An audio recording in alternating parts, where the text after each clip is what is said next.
SFI విద్యార్థి సంఘాల నాయకులు రంగారెడ్డి జిల్లా హయత్ నగర్ లోని రవీంద్ర భారతి స్కూల్ ముందు ధర్నాకు దిగారు. స్కూల్ కు షిఫ్టింగ్ పర్మిషన్ కూడా లేదని విద్యార్థి సంఘం నాయకులు అంటున్నారు. పర్మిషన్ తీసుకోకుండా స్కూల్ ఎలా షిఫ్ట్ చేస్తారంటూ ప్రశ్నించారు. ఎంఈఓ డిఓ స్పందించడం లేదంటున్నారు ఎస్ఎఫ్ఐ విద్యార్థి సంఘాల నాయకులు.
హయత్ నగర్ కేంద్రంలోని రవీంద్ర భారతి పాఠశాలకు ఎలాంటి అనుమతి లేకుండా 1వ తరగతి చదువుతున్నటువంటి విద్యార్థినికి ఇవాళ 36,000 రూపాయల ఫీజులు అడ్మిషన్ తీసుకుంటా ఉన్నాడు.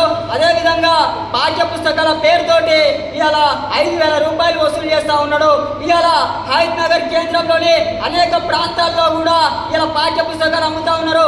అనుమతి లేకుండా ఇవాళ పాఠశాలలు నడిపిస్తూ ఉన్నారు. అలాంటి పాఠశాలల పైన ఇప్పటి వరకు కూడా ఎంఈఓ చర్యలు తీసుకోకపోవడం, వాటిని సీజ్ చేయకపోవడం అనేది కూడా చాలా ఇబ్బందికరమైనటువంటి విషయం. కాబట్టి ఎంఈఓ గారు గతంలో దీన్ని నోటీసులు ఇచ్చినా కూడా ఆ గాలికి వదిలేసి, ఆ నోటీసులను కూడా గాలికి వదిలేసి ఇలా మళ్ళా ఆ పాఠశాల ప్రారంభించి అడ్మిషన్ తీసుకున్నటువంటి పరిస్థితి ఉంది. ఇలా క్లాసులు నడిపిస్తున్నటువంటి పరిస్థితి ఉంది.